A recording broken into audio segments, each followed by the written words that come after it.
Radiograma. Faltan 13 minutos para las 9 de la mañana. A ver, la DC siempre ha tenido varias almas, toda la vida. Esto es así.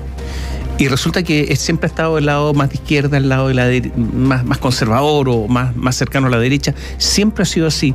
Todos recuerdan, a ver, hagamos memoria, Radomiro Tomic. Radomiro Tomic, en la elección de 1970, cuando salió elegido Salvador Allende, era embajador en Estados Unidos. Volvió con una retórica inflamada. Y resulta que esa retórica y ese programa de Radomiro Tomic de la DC de la época era muy parecido al programa de Salvador Allende de gobierno, porque Radomiro Tomic pertenecía a ese sector, no así Eduardo Frei Montalva. Recordemos cómo se dividió la DC para el golpe militar, ¿no es cierto? Que hubo 13 disidentes y hubo más. No solamente eran esos 13, porque otros que no alcanzaron a firmar el documento en medio de los balazos y los bombardeos. O sea, la DC siempre ha estado en esta pugna permanente. Ahora también, ¿no? O sea, Jasna Proboste, que dijo inmediatamente, voy por el apruebo, incluso antes de que estuviera el texto completo. Lo mismo que Michelle Bachelet, pero Jasna Proboste es distinto a Michelle, o no es distinta a Michelle Bachelet. ¿Qué dijo Francisco Buenchumilla? Lo mismo que han dicho otros DC senadores. A ver, por ejemplo, Jimena Rincón. ¿No es cierto? El senador Walker, tampoco. Entonces resulta que lo que hay en la DC es permanentemente un tironeo para allá y para acá. El asunto es que quien dirige la DC, que es un alcalde, que es Felipe del Pin, que fue elegido hace poco y por lo tanto tiene un mandato democrático al interior de la DC reciente, él está más bien por el apruebo, porque es del sector más bien chascón, como se llamaba.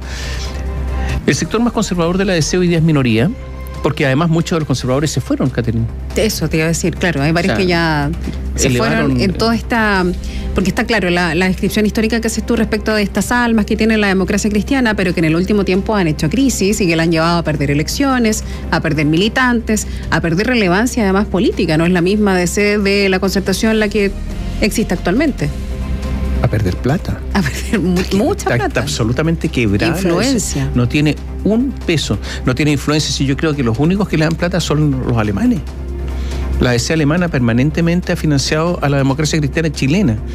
Y de ahí alcanzarán algo. Pero la democracia cristiana hoy día es un partido bastante irrelevante. Y yo creo que la irrelevancia tiene que ver con esta división y por lo tanto no tener una posición clara, la que sea clara, con respecto a un montón de temas. La DC fuera del gobierno, la DC muy abandonada y un partido que más que hablar, más que decir, balbucea a estas alturas. Bueno, ¿qué pasó en las últimas horas? Que 9 expresidentes de la DC, y estamos hablando de militantes, no estamos hablando de personas que se hayan ido, porque Soledad Alvear obviamente habría firmado la carta si hubiera estado en la DC, fue presidente de la DC, por ejemplo, pongo un ejemplo, Gutenberg Martínez, etcétera. Pero, a ver, 9 expresidentes de la DC, entre ellos Eduardo Frei Ruiz Tagle, enviaron una carta, ¿a quién? Al actual jefe del partido, a Felipe del Pin, solicitando que se decrete libertad de acción para el plebiscito constitucional del 4 de septiembre. Y Jorge Pizarro, que también estuvo a la cabeza de la democracia cristiana, él, eso sí, fue el único de los expresidentes que no firmó esta misiva, y en una conversación que tuvo con Bio Bio la radio, aseguró que la colectividad debe adoptar una postura que sea concreta, no dar libertad de acción, sino que el mismo partido diga nosotros estamos por el apruebo o por el rechazo, pero decirlo de una vez. Daniela Ruiz Tagle tiene todos los antecedentes. Hola Daniela, buenos días. ¿Cómo están? Muy buenos días. Eran cerca de las 18 horas del día de ayer cuando comenzó a liberarse una carta firmada por 9 expresidentes de la democracia cristiana. Fue enviada al actual timonel del partido, Felipe del Pin. ¿Qué buscan? Que se decrete libertad de acción para el plebiscito constitucional del 4 de septiembre, en donde se tendrá que votar apruebo o rechazo. Lo sorprendente fue el primero en firmar. Fue el expresidente Eduardo Frei Ruiz Tagle. En la misiva se puede leer argumentos a favor de la libertad de acción y se señala que esto evitará mayores problemas y permitirá resolver nuestras diferencias antes de 3 años, cuando el pueblo chileno juzgará en elecciones la conducta de actores políticos en tiempos tan duros y complejos, dice esta carta. Pero eso no es todo. El expresidente Eduardo Frei Montalva, lo citan, quien también presidió nuestra organización partidaria, expresó como presidente de la República de Chile que no se humilla quien pide por el bien de la patria. Se llama a practicar la amistad cívica dentro y fuera del partido para no polarizar más a nuestra democracia cristiana y al país. Justamente el actual convencional y expresidente de la democracia cristiana, Fuad Chahín, aludió a lo anterior, a la polarización, anticipando que si no se decreta libertad de acción podría generarse un grave quiebre. Donde evidentemente cada militante tenga la posibilidad de libremente decidir si es que el proyecto que presenta la Convención Constitucional es la Constitución que queremos para los próximos años o no.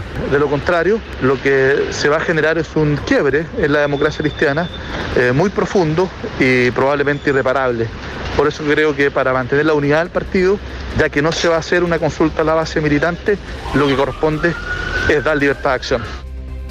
Bueno, esta carta la firma, lo decíamos, el expresidente de la República, Eduardo Frei Ruiz-Tagle, la ex senadora Carolina Goich, Enrique Kraus, Alejandro Foxley, Ricardo Ormazábal, Fuad Chahín, Juan Carlos Latorre, Ignacio Walker y Andrés Saldívar. Estas son las firmas entonces que se pueden observar, que se pueden leer al final de esta misiva. Entre los expresidentes de la DC no firmó el ex senador Jorge Pizarro, con quien se contactó la radio. Sostuvo a los micrófonos de Bío Bío que a su juicio el partido debe zanjar una postura concreta respecto a una opción u otra, aunque evitó referirse a la suya personal. Es una obligación tener una opción, tomar una decisión, plantear una opción, un camino. Y la libertad de acción, como plantean ellos, que es la esencia de la Carta, en buenas cuentas es renunciar al rol que le corresponde a los partidos políticos, que es hacer política, tomar decisiones políticas. Siempre tomamos una decisión. Decretar libertad de acción es un poco hacerse los lesos, es evitar el bulto. Ahora, se ha dicho que en la interna Jorge Pizarro se ha inclinado hacia el rechazo, pero también se dice que él no iría en contra de lo que ha planteado ya la senadora Yasna Proboste. Como sea, poco queda para que el borrador de nueva constitución se entregue al presidente Gabriel Boric y solo algunos meses para el plebiscito. Ayer el mandatario se reunió con el expresidente Ricardo Lagos, con quien mantuvo contacto desde que este envió una carta a la convención excusándose de asistir a la ceremonia de cierre del organismo. Y según fuentes de la radio, el proceso constituyente fue el eje de esta conversación.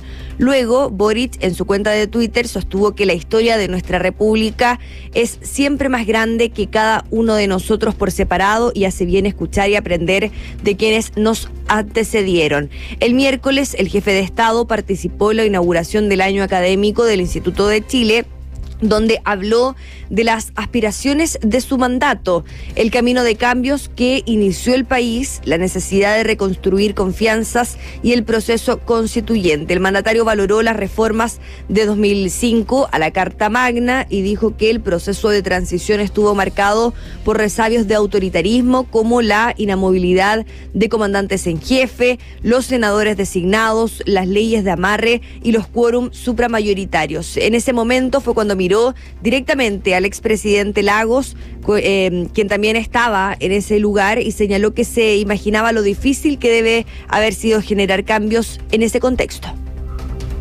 Difícil poder moverse con esa camisa de fuerza, pero sin embargo se movieron. En los 30 años famosos hubo mucho movimiento. Chile no parte el 2019 ni parte el 2011. En los últimos 30 años hubo tremendos avances, cuestiones que nadie en su sano juicio pudiera decir esto estuvo mal. Hicieron de formas que quizás a algunos nos hubiese gustado que sean de otra manera. En el acto, el presidente Boric indicó que no duda que el resultado del plebiscito será estrecho. Sobre estas declaraciones se refirieron del oficialismo en la Convención Constitucional. Pasemos a escuchar al convencional socialista César Valenzuela y a la constituyente del Frente Amplio, Beatriz Sánchez. Es un dato de la realidad que cuando todavía no se conoce el texto en plenitud, existe un número importante de indecisos y la sensación sea esa. Estoy convencido que vamos a tener un resultado más holgado de lo que se espera. Y me parece que está bien que el presidente vaya mirando la actualidad, pero a mí me gustaría que también lo conversáramos cuando nos acercáramos más al plebiscito. Ahora, cuando se le pregunta a alguien, es entre dos alternativas, es si se supera el 50% y se gana esa opción. Bueno, poco queda para que termine el proceso constituyente. Se observa el nerviosismo en el aire, en el ambiente, no solamente dentro de la convención, sino que también en la esfera política, ¿no es cierto?, de cara a lo que será este plebiscito del 4 de septiembre. Se espera que el 6 de julio se realice la Junta Nacional de la Democracia Cristiana, en donde se va a definir una opción, si es que se van a inclinar por el apruebo, por el rechazo, o si es que se va a decretar libertad de acción. Catherine Tomás. Sí, mira, volviendo a la democracia cristiana, el 16 de julio se ha citado una Junta Nacional, que es el máximo órgano de la democracia cristiana, para resolver esto. ¿Qué pasa, por ejemplo, con el senador Pizarro? Bueno, resulta que el senador Pizarro... ¿qué pasa con Pizarro? Él, como expresidente, debiera haber tomado una opción, pero parece que no. Él estaría por el rechazo, parece que no. Entonces, si revisamos, es un ex senador, si revisamos a los actuales senadores, resulta que Jimena Rincón, Matías Walker por el rechazo, da la impresión. Francisco Buenchomilla y Yana Proboste por el apruebo. Iván Flores, por ahí, no se sabe cómo, sobrevolando. Absolutamente dividida la democracia cristiana en el Senado. Si se toma una decisión, digamos, de votar por el apruebo, porque no creo que la democracia cristiana vaya a llamar a votar por el rechazo, a lo máximo que podría llegar es a libertad de acción, por el apruebo. Y resulta que hay algunos que no aceptan, ¿los van a echar? ¿Los van a echar o no? O sea, ¿van a echar a Jimena Rincón, a Matías Walker? ¿O ellos van a renunciar?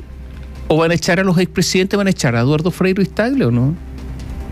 Porque si están pidiendo libertad de acción es porque en realidad están por el rechazo. Pues esa es la verdad. ¿Y los van a echar? O sea, eso es lo que se viene al interior de la democracia cristiana, ¿no? Porque, entonces yo creo que la situación que están es muy, muy difícil. A menos que haya una orden de partido y en la oscuridad y de la caseta ahí donde van a firmar, votar, finalmente voten de otra manera. Ahora, es interesante ver la lista, porque mira, está Fuad Chahín, el único convencional de la ADC, él está por libertad de acción. ¿Por qué? Porque está por el rechazo. Y está Carolina Goich, teóricamente más ligada a sectores más de izquierda dentro de la democracia cristiana. Está por el rechazo, obviamente, da la impresión. Y me llama la atención Ricardo Ormazábal, tradicional militante de la democracia cristiana en los sectores más de izquierda. Quiere libertad de acción. ¿Por qué quiere él ser libre? Porque posiblemente está por el rechazo, pues. Ahí está, o sea, así está la cosa. Muy complicada la democracia cristiana.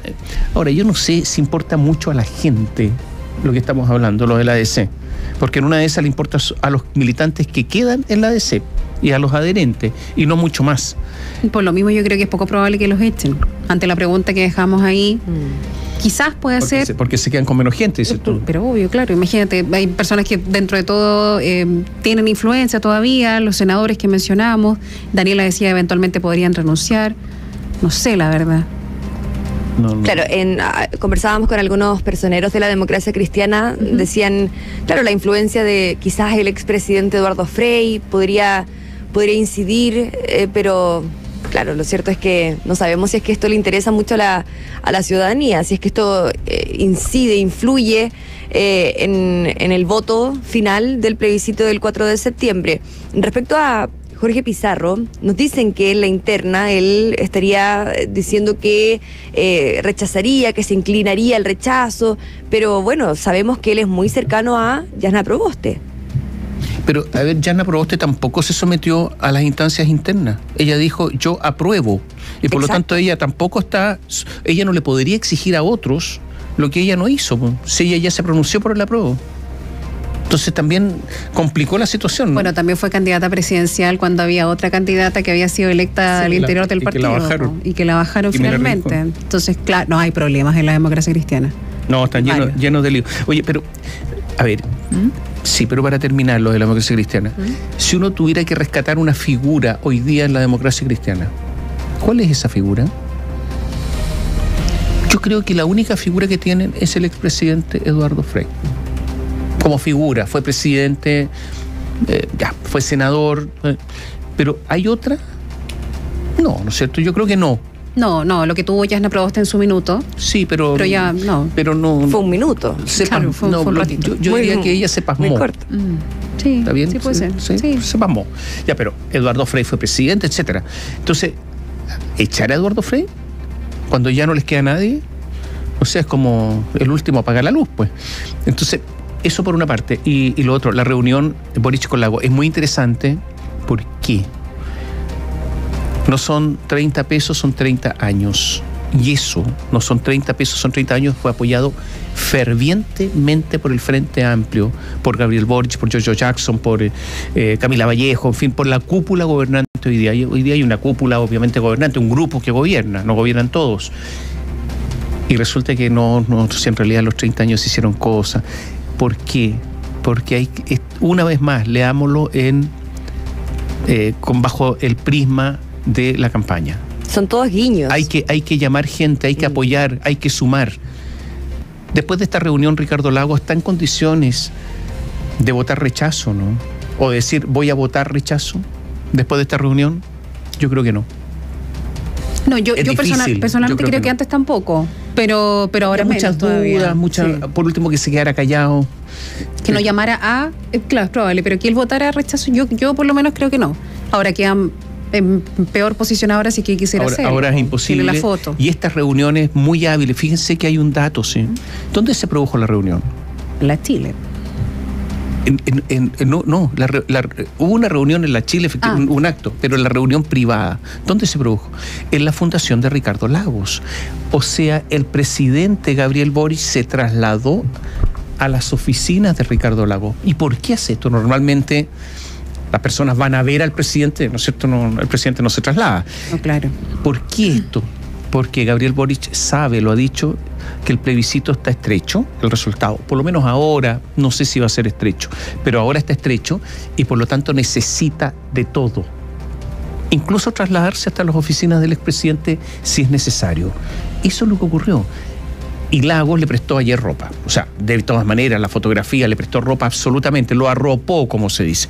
Y esto lo aprovechó Gabriel Boric muy inteligentemente para decir, hicieron tanto ustedes. Sí, es verdad, pero es que no pudieron hacer más. Y se somete a la tesis nueva de Lagos, porque no es una tesis tan antigua, nueva de Lagos, de que no pudimos, hicimos lo que pudimos.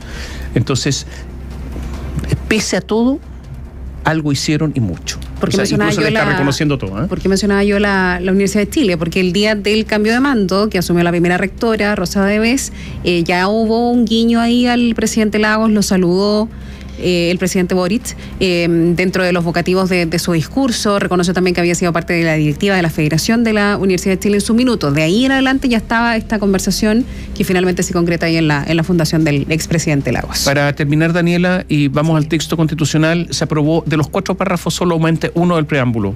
Solamente el primero, que habla de diversas naciones. Se rechaza el segundo párrafo relativo al estallido social, que hacía directa alusión al estallido social, a las juventudes. Algunos decían que era muy octubrista ese párrafo. Y se rechaza el último, que era bastante cortito y uno pensaba que quizás se podría aprobar, pero se rechaza por 100 votos. Es decir, 3 votos de diferencia. Algunos decían que era redundante y queda solamente el primer párrafo. Para ciertos sectores queda un preámbulo sobrio, para otros no era necesario derechamente un preámbulo. Muchas gracias, Daniela. Sí, pero antes de que les cuente un dato, a ver. Ayer hubo reunión de mesa de la Convención Constitucional. ¿Y saben quiénes van a firmar el borrador final? ¿Todos? ¿Que se va a entregar al presidente de la República? ¿Todos o algunos? No.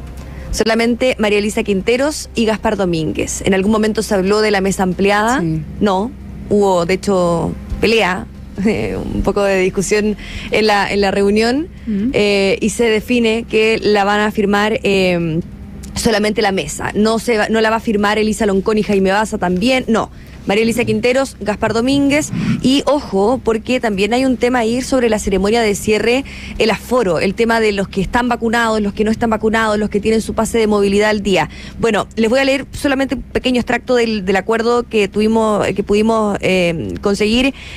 Se dice que se acordó que se exijan medidas sanitarias, las contenidas en la resolución de la Secretaría Regional Ministerial de la Salud de la región metropolitana, pero no sabemos si es que, por ejemplo, los convencionales que no están vacunados van a poder estar dentro del Salón de Honor.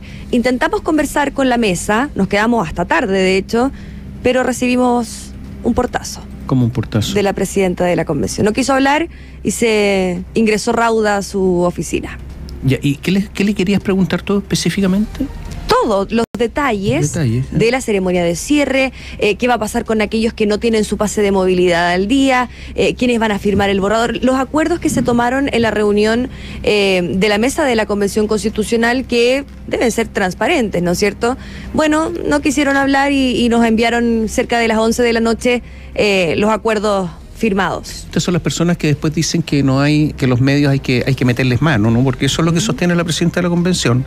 Bueno, tienen estas actitudes autoritarias, realmente, y una falta de respeto además por el trabajo prolongado hasta altas horas de la noche. Lo que sí podemos decir es que hay personas que no están vacunadas. Claro, convencionales constituyentes que no tienen su esquema de vacunación completo, por lo tanto no tienen pase de movilidad, y lo que dice Daniela, si es que se exigiera para participar de la ceremonia, no podrían hacerlo. Y eso es una de las cosas que tú querías preguntar, ¿no es cierto? Era uno de los temas que queríamos preguntarle. Bueno, porque si no pueden ir, había espacio para los expresidentes, entre paréntesis, porque son 6, los expresidentes son 4. Fue el argumento que se presentó en su minuto. Argumento impresentable. Bueno, la misma persona que no quiere contestar presenta estos argumentos. Bueno, votó en contra de invitarlos también. Exactamente. Oye, pero vamos a ver si pueden ir o no, ¿no es cierto? Ese es el tema. Claro, de acuerdo, tienen que apegarse a la resolución sanitaria de la Seremi de Salud, pero por supuesto que hay dudas, ¿no es cierto? Hay muchas preguntas que existen y que son legítimas, porque queda muy poco para la ceremonia de cierre. No entendemos por qué no se quiso aclarar este tipo de dudas en el momento. Vamos a ver si es que hoy quiere hablar la mesa.